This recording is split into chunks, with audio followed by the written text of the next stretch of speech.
Well,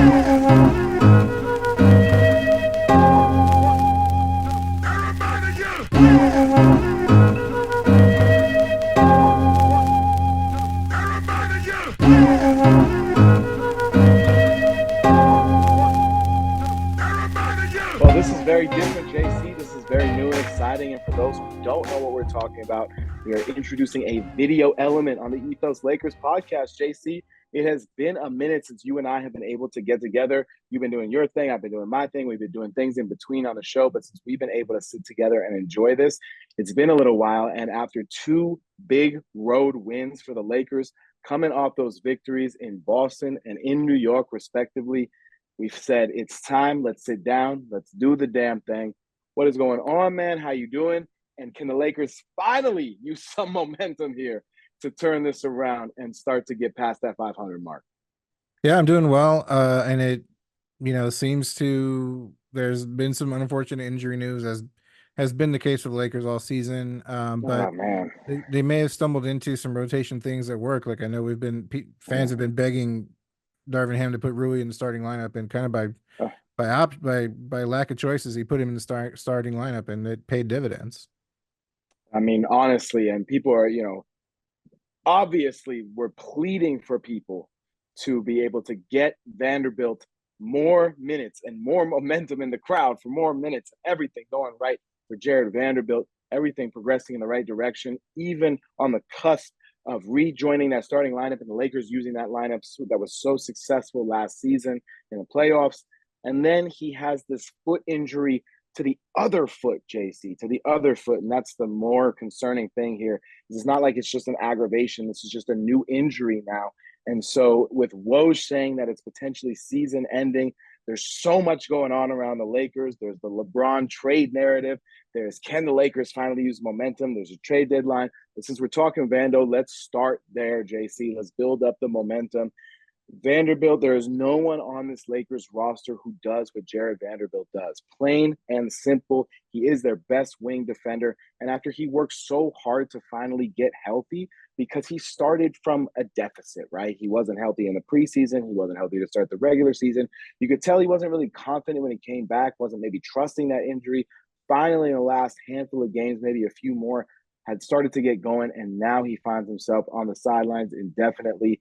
This forces the Lakers' hand, JC, I think, ahead of the trade deadline. The question is, what position do you target in order to fulfill it? A lot of talk around guys like Dorian Finney-Smith, Royce O'Neal, but there's reports out there that, they were offered two first round picks for Dorian Finney-Smith and said, no, we're good. So, I mean, if that's the case, I don't think a player like that is going to be able to just magically occur from thin air. But where do the Lakers go from here?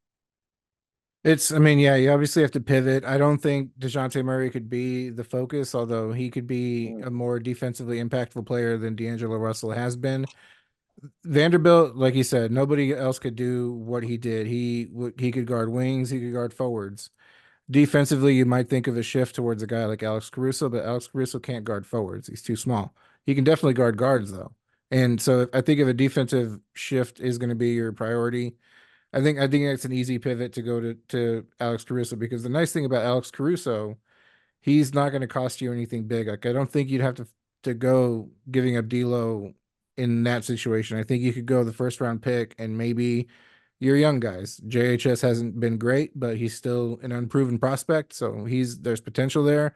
Same with Maxwell That is Lewis. that is that is. I don't mean to cut you off, but that is the nicest way I have ever heard someone talk about Yeah, JHS in his rookie season and saying, he hasn't been great, but there's a lot of potential there because that boy has been damn near awful. yeah. And the fact that he was picked ahead of Cam Whitmore really looks some type of way right now. But let's not get on a tangent. Please Yeah, continue. but yeah, so young guys like that, the Bulls are going to be in a position to rebuild. So you rebuild with young guys, and JHS is a young guy, Maxwell Lewis is a young guy.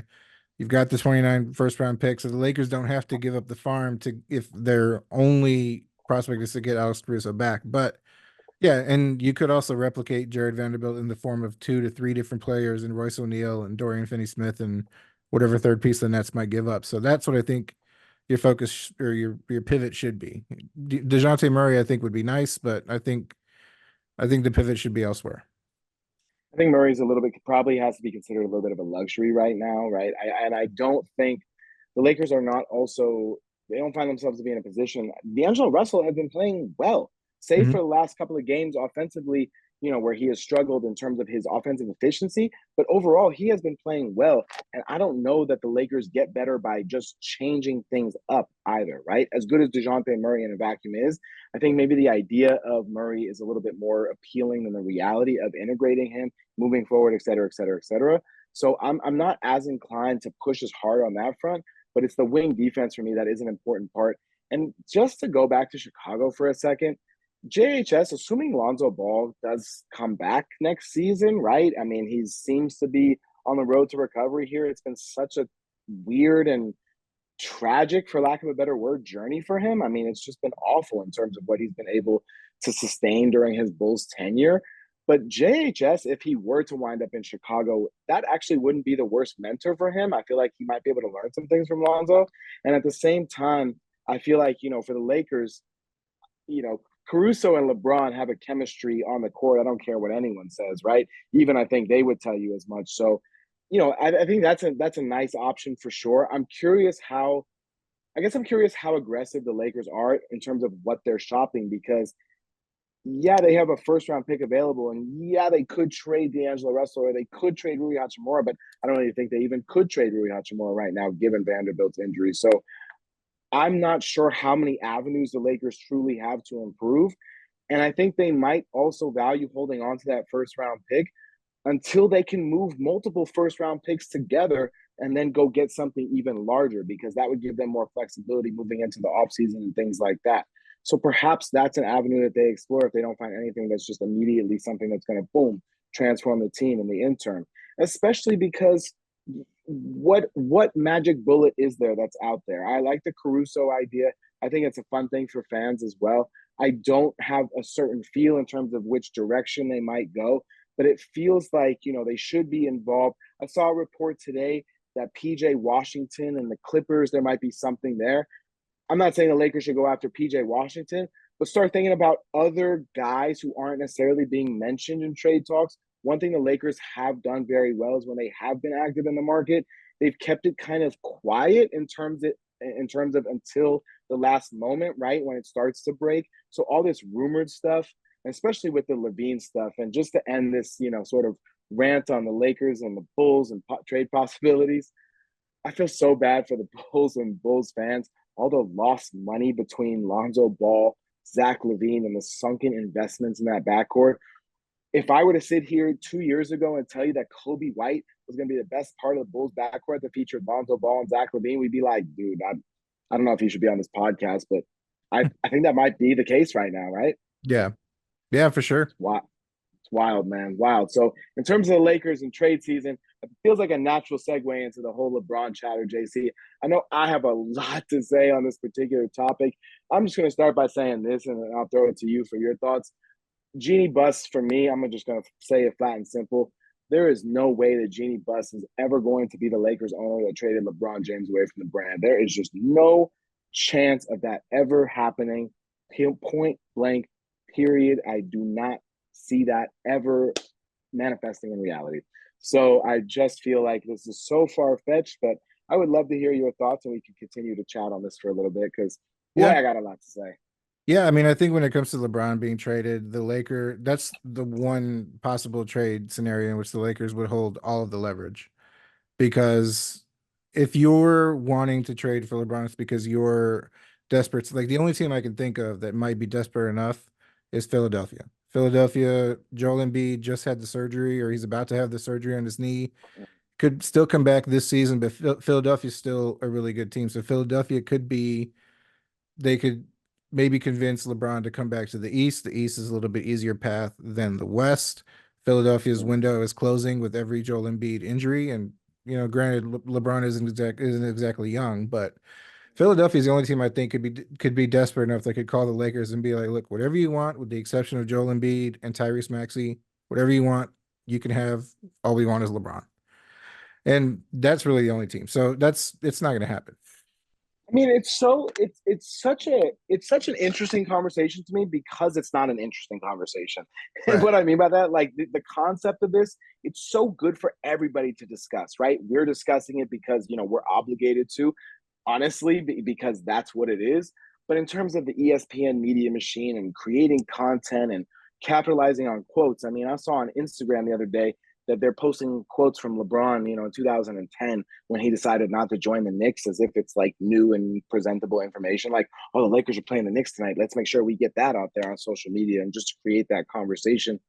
Any team, to your point, and it's like near impossible to find a fit, right? But any team that is saying, okay, well, we're going to welcome LeBron, what are you going to trade from your team? You have to trade something good. And it's not like LeBron makes a little bit of money, he makes a lot of bit of money. So you have to balance the salaries and the value of those first round picks is going to be nothing. So what are you going to do in terms of offering picks, right? The Lakers aren't going to be like, oh, we'll take 3 first round picks that are going to be the worst picks in the draft. Like, even though those are assets, they're limited in what their potential could be, just Mhm. in terms of their optionality, right? In terms of that draft currency. So for me, it's one of those things where I just literally cannot see anything. Like, one of my buddies in our group chat, he goes, well, you could do like Wiggins and Kuminga and 2 first round picks. And I was like, first of all, ugh, no. And then second of all, and I love you, Jay, and you know that. But second of all, then he goes, all right, well, let's send LeBron back to Cleveland, right?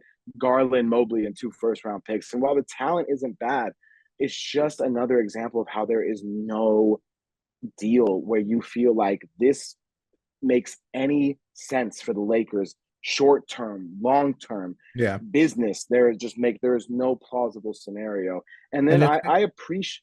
Oh, go Well, I was ahead. gonna say, and it's not just like that scenario. It's also like LeBron, I think, would want to do right by the Lakers and try to give the Lakers something back. And in terms of like just simply a pure good fit for LeBron, like San Mm-hmm. Antonio doesn't run pick and rolls for Wemby. Nobody passes Wemby the ball.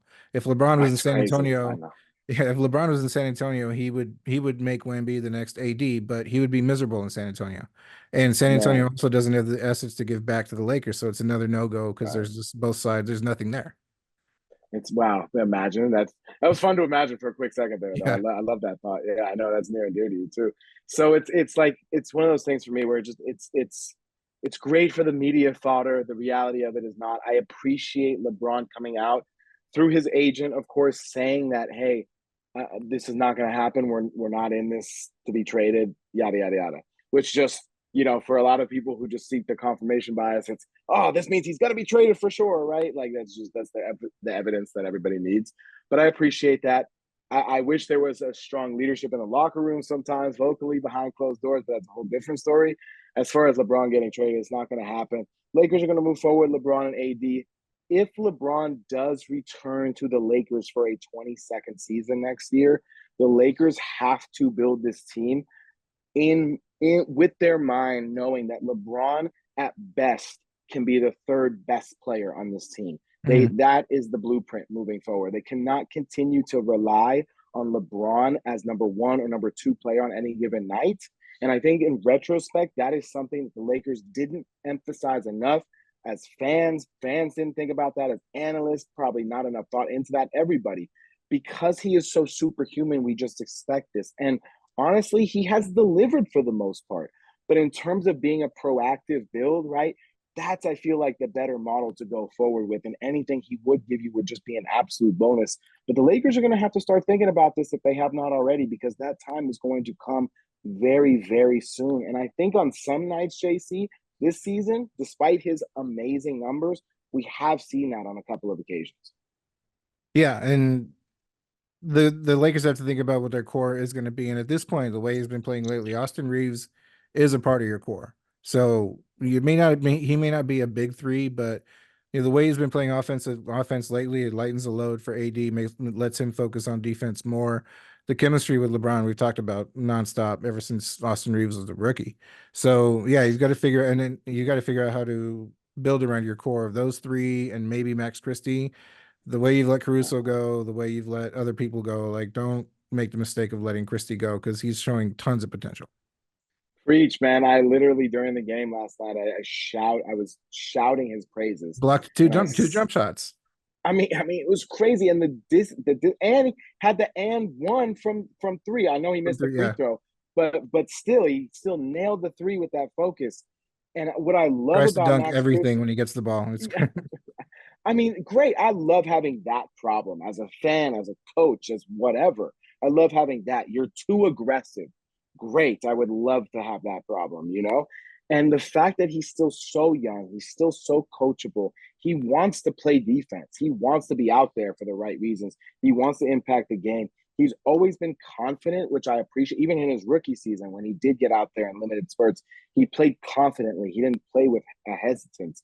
And I love that about him. I said last night during the game, I said, please do not give up on this kid. He is going to be special. I really believe that the things he is doing defensively already at such a young age and the ability for his offense to develop as he gets into his early and mid 20s, I really feel like he could be one of those Lakers players who develops. And I don't know what his ceiling will be, JC, but I really want to be there and be rooting for that ceiling when it does come around, because I think it's going to be a really cool one to observe, yeah, for sure. you know? So whatever the Lakers do going into Thursday, no Max Christie talks. Let's get that off the table.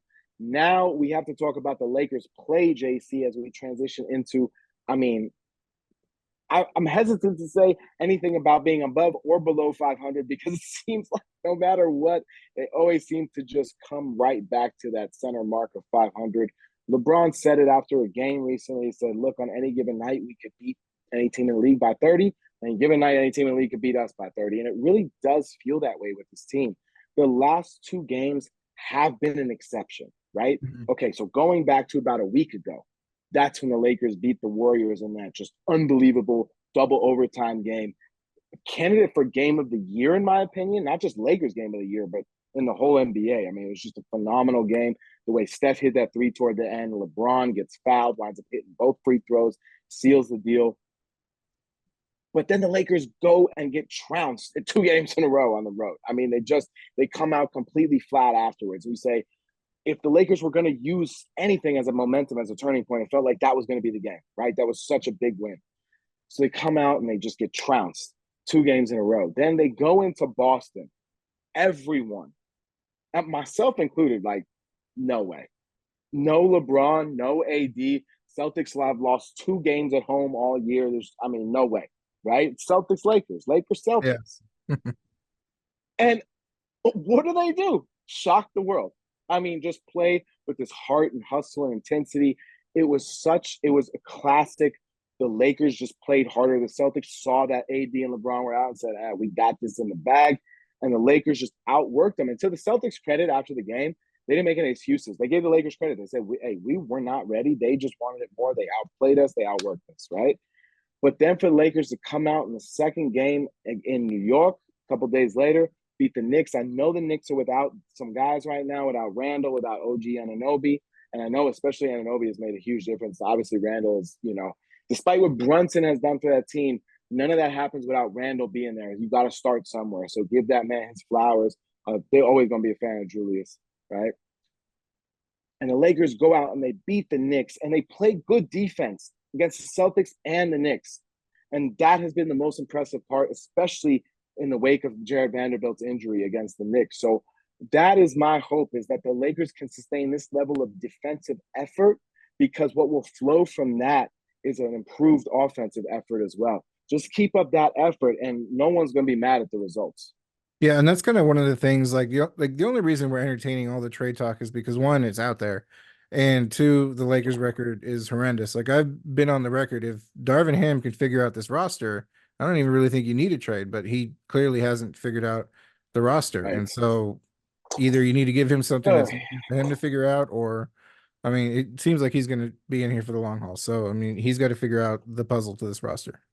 I mean, listen, JC, I'm not that I'm, going to sit here and be a Darvin Ham stan, but at the same time, like, what is going to happen from firing Darvin Ham? The players are the same. You can't fire the players. You're going to fire the coach who's going to come in and coach his team and suddenly turn them around. Who's going to be a miracle builder over here? There is no, Phil Jackson is not walking through that door, right? Like, it's not that kind of, like, Derek Fisher is not going to go from Crespi's bench to the Lakers bench. Like, it's not going to happen. So Derek Fisher coaching Matt Barnes' twin boys, the Crespi's high school head coach, is incredible. Yeah. It's just wild. As someone who officiates on the high school basketball scene and baseball scene out here, it is wild to watch. Anyway, that's a whole different chapter of the show. And before I forget, and we get any further as we talk about Darvin Ham, thinking about people who have food as last name items, fruit of the week, JC, goes out to the Mexican fruit carts, all of them and everything that they offer to this world. That is something that I just absolutely love. Guilty pleasure, but not even a guilty pleasure because it's healthy, right? Just, a normal amount of tahini after all, and we're good to go.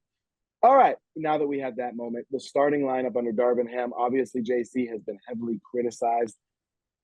It seemed like Jarred Vanderbilt was about to be back in that starting lineup, about to be back to what we all have begged for so long. Now it feels like Rui's going to be in there. D'Angelo, Reeves, Rui, LeBron, AD. Any reason to change it from this point moving forward? I don't think Torian Prince should get another start for the rest of the season as long as No. Rui Hachimura is available. He And even came out honest, after the game. He even came out you after the like game it. and said he liked Thank playing you. with the energy of the second unit, almost as if he was saying, like, for whatever reason, Darvin Ham clearly loves Torian Prince, and it's almost as if Torian was telling Darvin through the media, "No, let me play with the second unit, please. Stop starting me."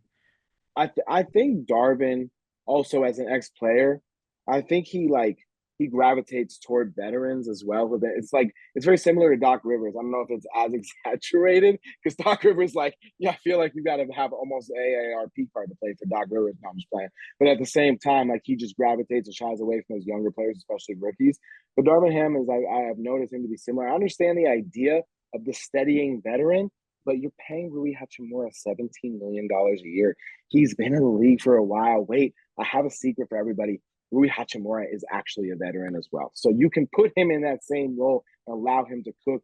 Rui plays well with LeBron. He trained with him all summer. He trained with him during the offseason. They have a chemistry there. They're able to do it. And Torian Prince, to your point, when he comes in with the second unit, he's able to cook a little bit more, right? Because he's not just standing in the corner and waiting for things to happen. He's able to do things. And when Torian gets into the lane a little bit, is able to lay up a couple shots, then the threes start going in with more pace and more, more regularly. I mean, that's like anybody. The more that you see something being successful, the more success you're going to have in the long run with it. So Yeah, for that's sure. a change. I think is an easy one to make.